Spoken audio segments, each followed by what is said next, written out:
Madame, Messieurs, bonjour et bienvenue. Je suis heureux de vous accueillir pour cette nouvelle vidéo portant sur l'Épître aux Hébreux. Nous saluons nos amis qui nous suivent et qui sont abonnés d'ailleurs des Antilles, de l'Hexagone entière, de la Polynésie, du Canada, j'en oublie certainement. En tout cas, bienvenue à vous tous. Le grand thème abordé ce trimestre est le message de l'Épître aux Hébreux. Un message rédigé au 1er siècle et qui nous apparaît très actuel aujourd'hui en 2022. Nous allons discuter avec nos invités à l'issue du jingle. A tout de suite.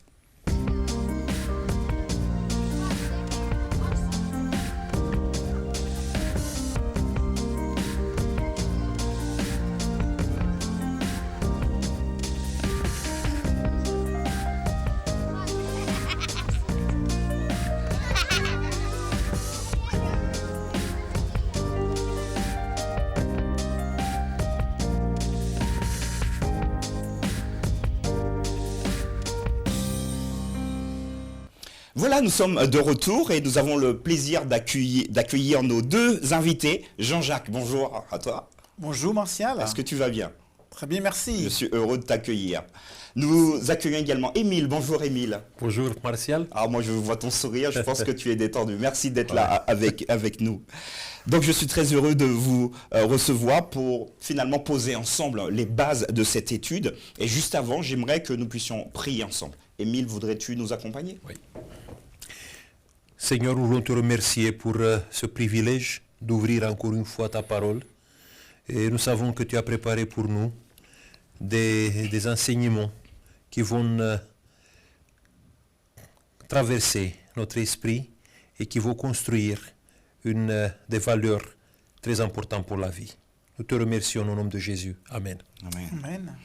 Merci Émile pour ta prière. Le message d'Hébreux, ou le message à l'attention des Hébreux. Le verset à mémoriser de cette seconde étude se trouve dans Hébreux chapitre 8, verset 1. Je vous invite à le lire avec moi, ce verset. Hébreux chapitre 8, verset 1.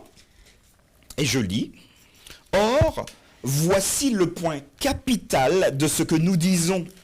Nous avons un tel grand prêtre qui s'est assis à la droite du trône de la majesté dans les cieux. » Quelle était la fonction du grand prêtre? Et c'est ça ma première question. Quelle était donc la fonction du grand prêtre dans le sanctuaire? Et pourquoi Jésus est-il assimilé à un grand prêtre? Bon, le grand prêtre dans le service qu'on faisait dans le sanctuaire israélite, Oui. il s'occupait avec ce qu'on appelle le péché du peuple. C'est-à-dire? Ça veut dire, il intercédait auprès de Dieu que le péché du peuple d'Israël, des gens qui étaient dans l'assemblée d'Israël, soit transféré de leur vie dans le sanctuaire, dans le lieu sacré où c'était le trône de Dieu. C'était lui l'intermédiaire qui faisait ça. D'accord. Il faisait ça à travers deux choses. Il conduisait les sacrifices, le service des sacrifices. Les gens venaient avec leurs animaux. Il mettait les mains sur la tête des animaux. Et après, le sang de certains sacrifices était apporté devant la pièce la plus importante qui était dans le sanctuaire, qui était assimilée avec l'Arche de l'Alliance, qui était assimilée avec le trône de Dieu. Et dans cette cérémonie, la culpabilité du pécheur était transférée vers Dieu. Par l'intermédiaire du prêtre. Mais le prêtre faisait aussi une autre chose. Il y avait la plupart des sacrifices, je peux dire la plupart des sacrifices, on n'apportait pas le sang dans le sanctuaire.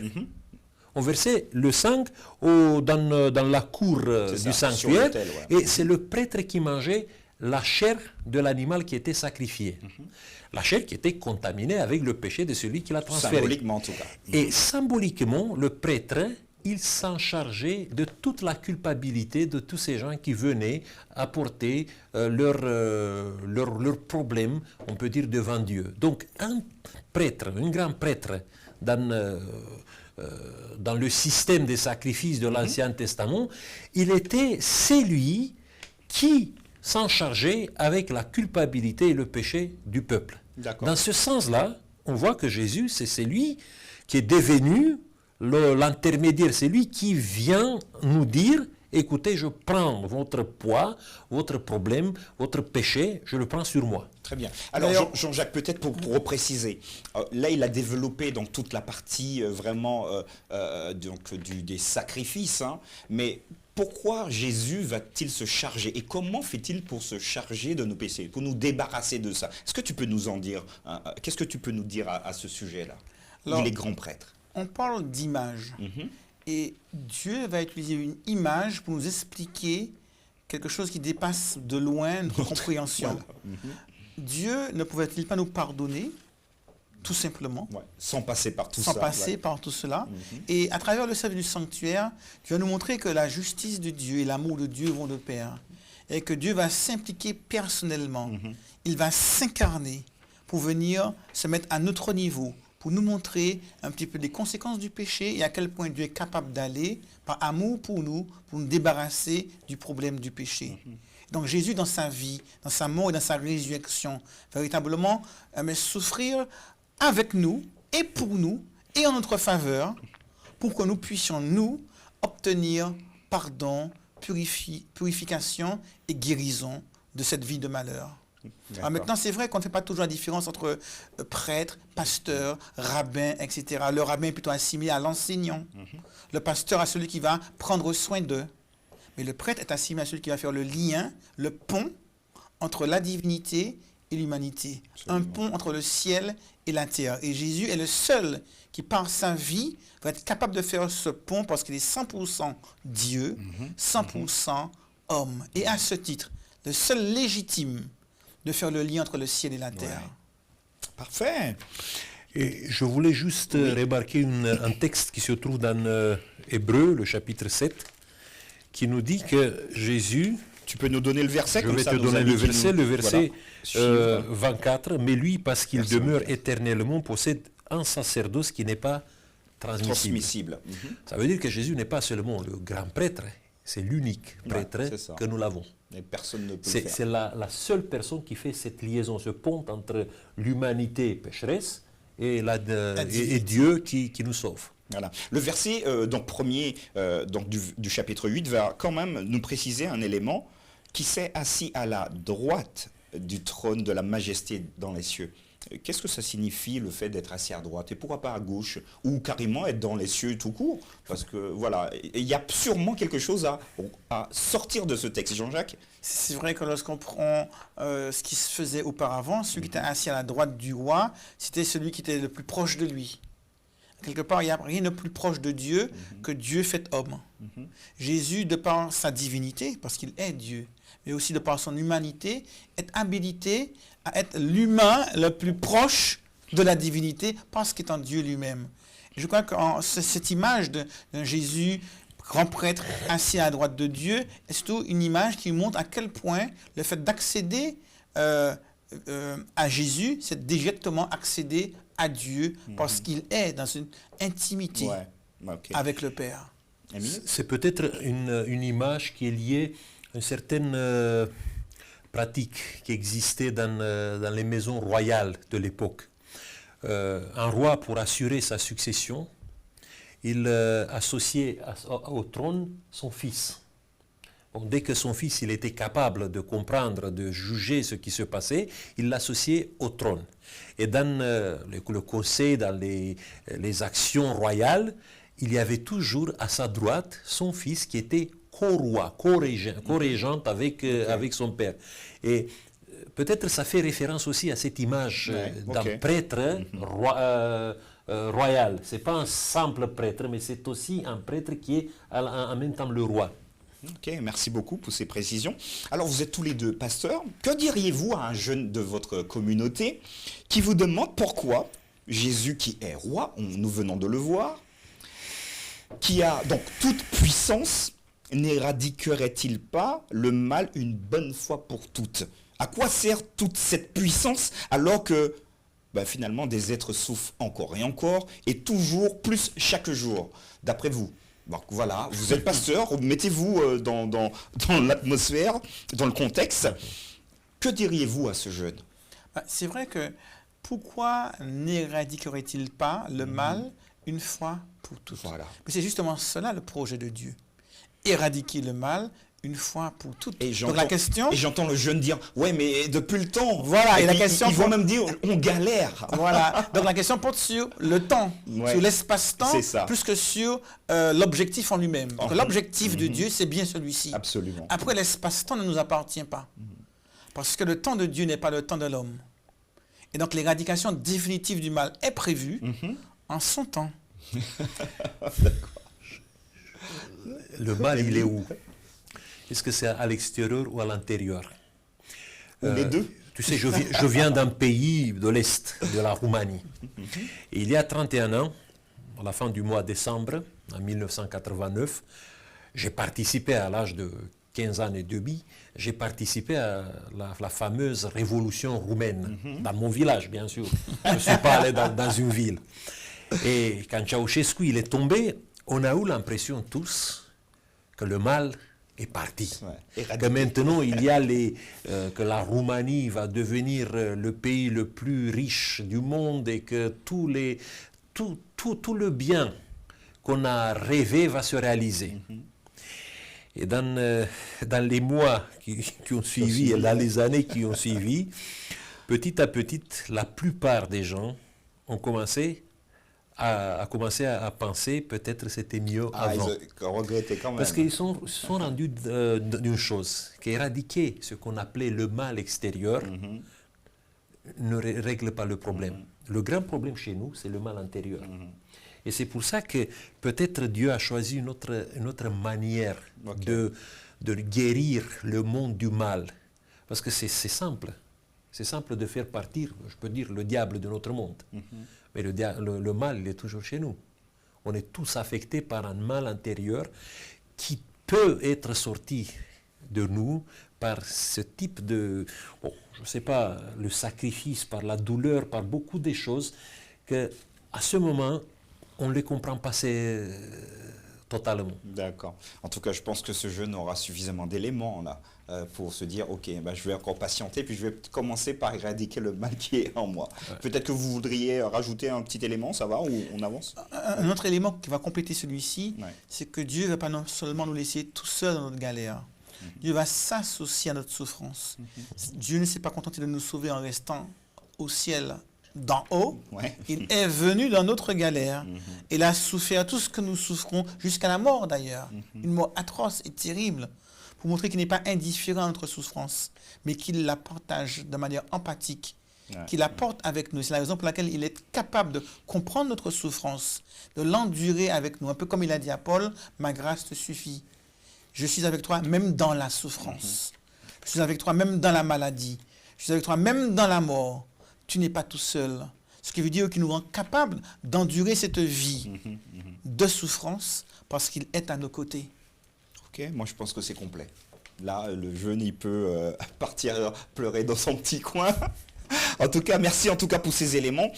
Moi, je vous invite maintenant à aborder une parole également de Paul, mais dans une autre épître, l'épître à Timothée, la première épître. Donc 1 Timothée chapitre 2, verset 5.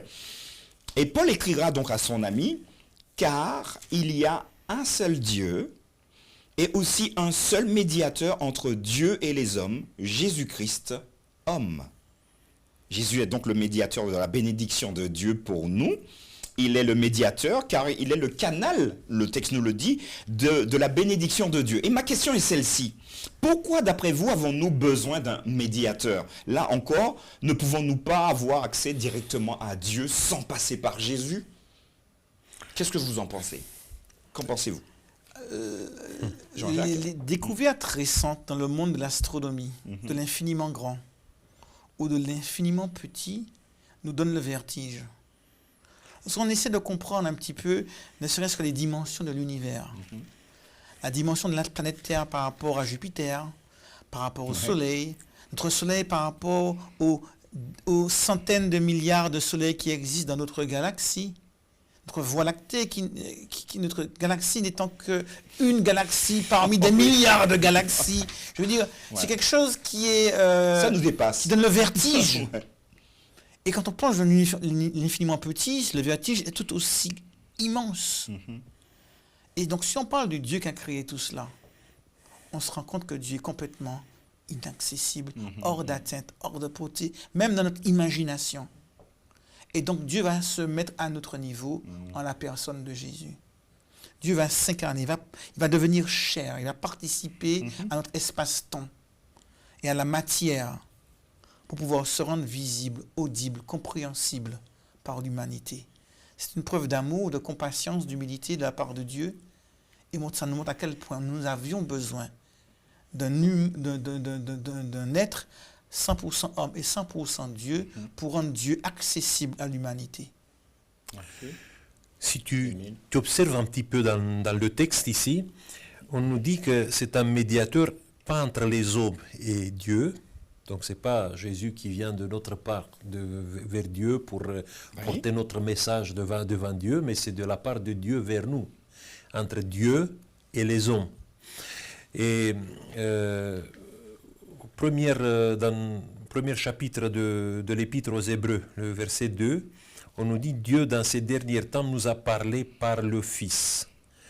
Il y a certaines traductions qui disent que cette préposition « par » peut être traduite par la préposition « dans » ou « en ».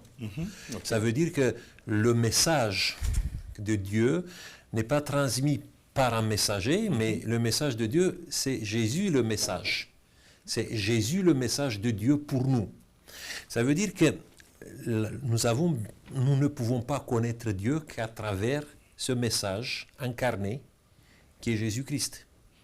Et que c'est notre limite humaine qui a besoin d'avoir cet intermédiaire qui s'incarne pour comprendre vraiment le caractère de Dieu.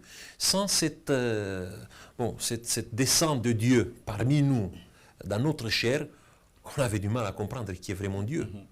On pouvait constater que, oui, il y a une intelligence supérieure qui existe dans cet univers, et tout homme de science qui se respecte arrive à un certain moment à cette conviction.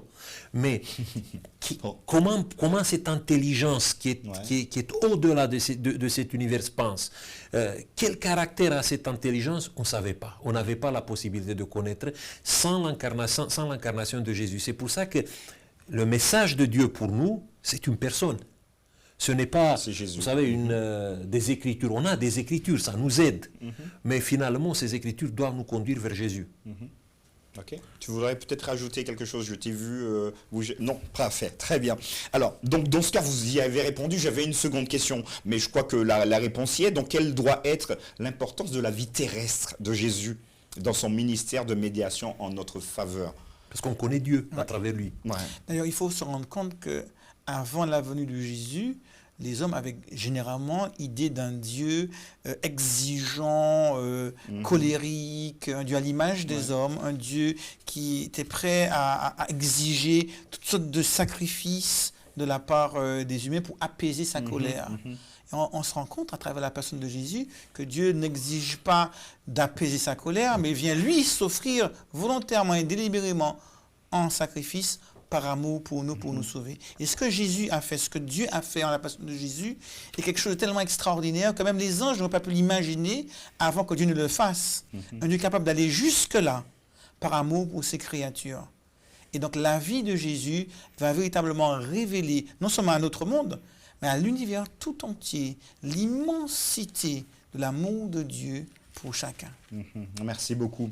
Alors, chers amis, nous allons aborder un point qui va probablement vous intéresser. Revêtez-vous de toutes les armes de Dieu, nous dit Éphésiens, chapitre 6, verset 11. Donc, revêtez-vous de toutes les armes de Dieu, afin de pouvoir tenir ferme contre les ruses du diable. Voilà donc une superbe opportunité, une superbe solution pour finalement vaincre le diable. Que signifie revêtir l'armure de Dieu? Et ma deuxième question, mais comment peut-on faire? Et c'est quoi cette armure? Armure de Dieu. Qu'est-ce que vous en pensez? Oui, c'est vrai que dans l'épître de Paul aux Donc Éphésiens. on est dans Éphésiens chapitre 6, verset 11. Alors, dans l'épître de Paul aux Éphésiens, il y a toute une description qui nous est faite sur la base du soldat romain. Hein. Ouais, bah Le absolument. casque du salut, le bouclier de la foi, l'épée qui est la parole de Dieu.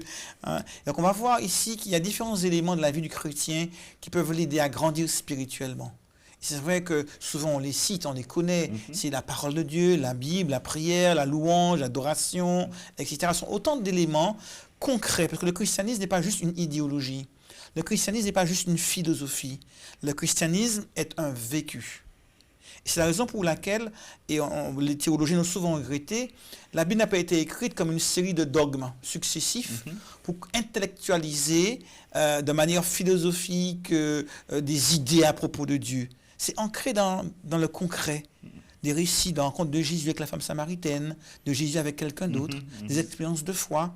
Donc c'est vraiment dans le quotidien, dans le vécu, qu'on va pouvoir découvrir l'amour de Dieu et la personne de Jésus-Christ. Donc revêtir ces armes, c'est une manière de nous dire, eh bien c'est dans le vécu au quotidien que l'on va pouvoir voir Dieu à l'œuvre dans nos vies, dans les vies des personnes qui nous entourent. Merci beaucoup. Émile, qu'est-ce que tu en penses? Dans l'Ancien Testament, Dieu est décrit comme un guerrier, le champion, notre champion. Et là, il prend son armure, et l'armure est nommée la justice. Et le casque qu'il met sur sa tête, c'est le casque du salut. Donc, la justice de Dieu, c'est quoi? C'est un caractère. C'est un caractère qui est basé sur des valeurs, sur des principes de vie.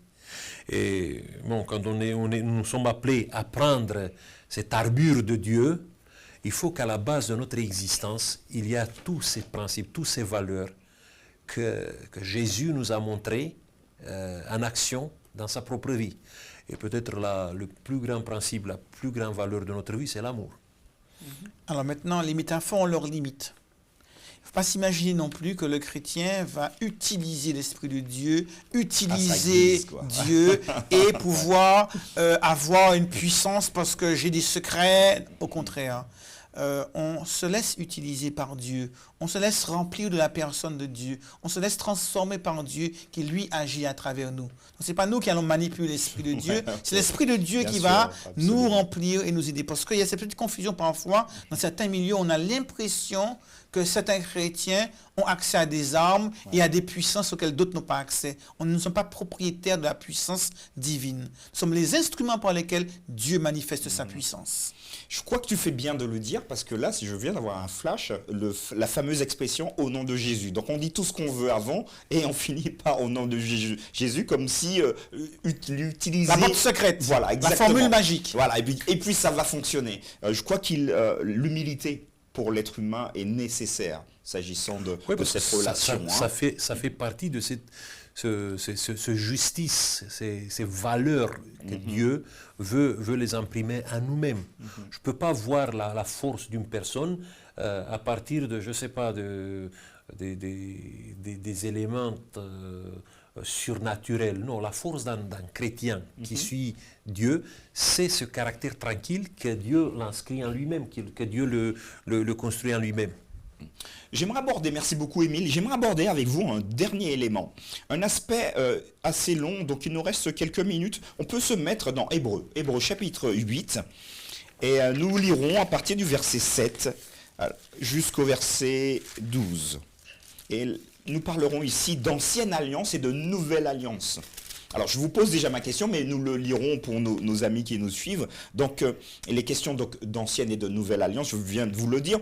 Pouvez-vous donc nous dire ce que représente l'ancienne alliance par rapport à la nouvelle? Et puis, quel intérêt, finalement, d'avoir une nouvelle alliance? Mais lisons d'abord Hébreux, chapitre 8, à partir du verset 7. En effet, si la première alliance avait été sans défaut, il n'aurait pas été question de la remplacer par une seconde. Car c'est avec l'expression d'un blâme que le Seigneur dit à Israël, « Voici, les jours viennent, dit le Seigneur, où je ferai avec la maison d'Israël et la maison de Juda une nouvelle alliance, ou une alliance nouvelle. Non comme l'alliance que j'ai traitée avec leur père, le jour où je les ai saisis par la main pour les faire sortir du pays d'Égypte, car ils n'ont pas persévéré dans mon alliance. Et moi aussi, je ne me suis pas soucié d'eux, dit le Seigneur.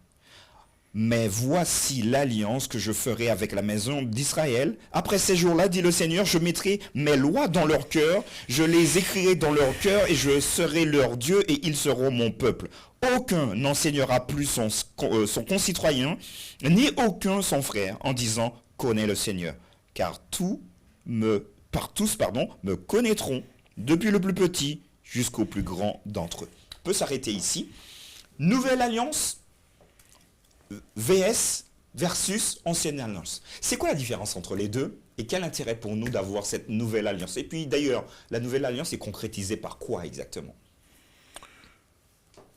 Alors, c'est vrai que dans ce testament, on nous parle de Dieu qui va faire alliance avec Abraham, Isaac, Jacob et les descendants de Jacob, donc le peuple d'Israël. Et à partir de cette alliance faite au mont Sinaï, sous l'égide de Moïse, eh bien, Dieu va demander au peuple de faire son choix. Et Dieu va choisir le peuple, et le peuple va devoir choisir Dieu, dans une sorte de contrat moral. C'est ça. Et ce contrat va impliquer eh bien, un mode de vie particulier, et puis une pratique religieuse particulière autour du sanctuaire. Lequel sanctuaire va préfigurer quelque chose de beaucoup plus grand. C'est une sorte d'image vivante, à partir de laquelle on va pouvoir comprendre ce que Dieu propose à l'humanité. Donc cette nouvelle alliance, c'est un petit peu cette manière étendue de comprendre le ministère que Dieu va accomplir dans la personne de Jésus pour le salut de l'humanité. Okay. D'où l'idée d'une ancienne et d'une nouvelle alliance. Mais je préfère l'utiliser, non pas le mot paulinien de remplacer, mais le mot de Jésus-Christ où il dit « Je ne suis pas venu pour abolir la loi et les prophètes, mais pour accomplir. » Ou le contrat que Dieu veut faire avec l'humanité en lui disant « Je veux te sauver » à travers le ministère, la mort et la résurrection de Jésus-Christ. C'est le contrat que Dieu propose à chacun aujourd'hui.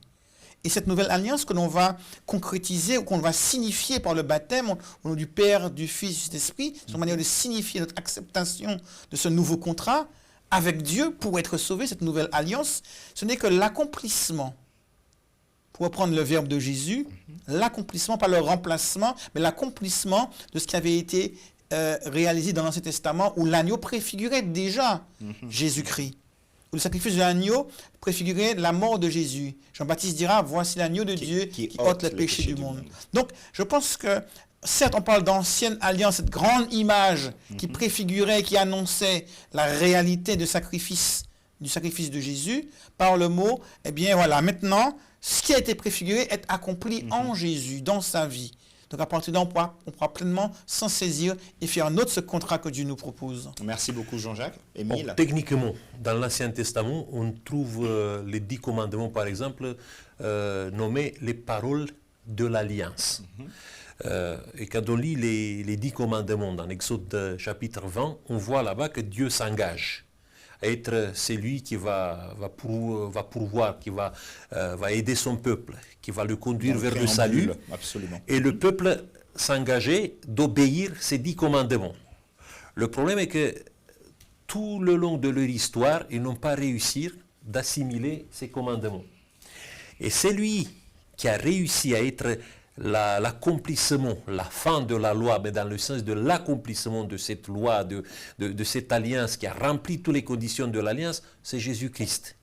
Et non seulement que Jésus-Christ, il a accompli cette alliance, mais il transfère tous ses mérites, toutes ses capacités qu'il a développées, il veut les transférer dans la vie, dans les cœurs de ceux qui vont entrer dans une relation avec lui. C'est pour ça que dans la nouvelle alliance, nous n'avons pas besoin de nous engager à obéir une loi, mais à obéir à une personne qui, dans sa vie personnelle, a montré si vous voulez, l'accomplissement complet de la loi ou de l'alliance avec Dieu. C'est ça l'élément, parce que dans le passé, ils n'ont jamais, à travers tout ce qu'ils ont fait, à travers toutes les cérémonies, ils n'ont jamais réussi à accomplir l'alliance qu'ils ont fait avec Dieu. Seulement, dans la relation avec Christ, on peut arriver d'une manière naturelle à avoir les principes de Dieu inscrits en nous-mêmes, dans notre cœur.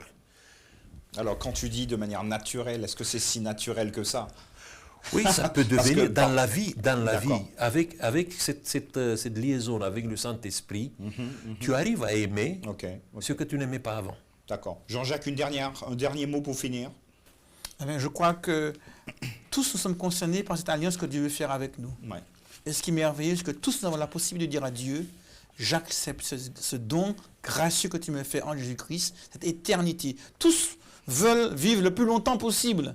Et là, Dieu nous dit, voilà, je te l'offre cette éternité que tu cherches. Ouais. Tu veux vivre éternellement? Eh bien, je te le sers sur un plateau. Alors pourquoi ne pas dire oui? Et tous nous sommes appelés à dire oui à Dieu. Alors disons oui tous ensemble, disons oui avec vous également. Chers amis, voilà, nous avons donc jeté les bases voilà, pour vous permettre d'aller un peu plus loin sur votre étude de la semaine. Portez-vous bien, nous vous donnons donc rendez-vous à la semaine prochaine pour continuer cette étude sur le livre des Hébreux. À très bientôt.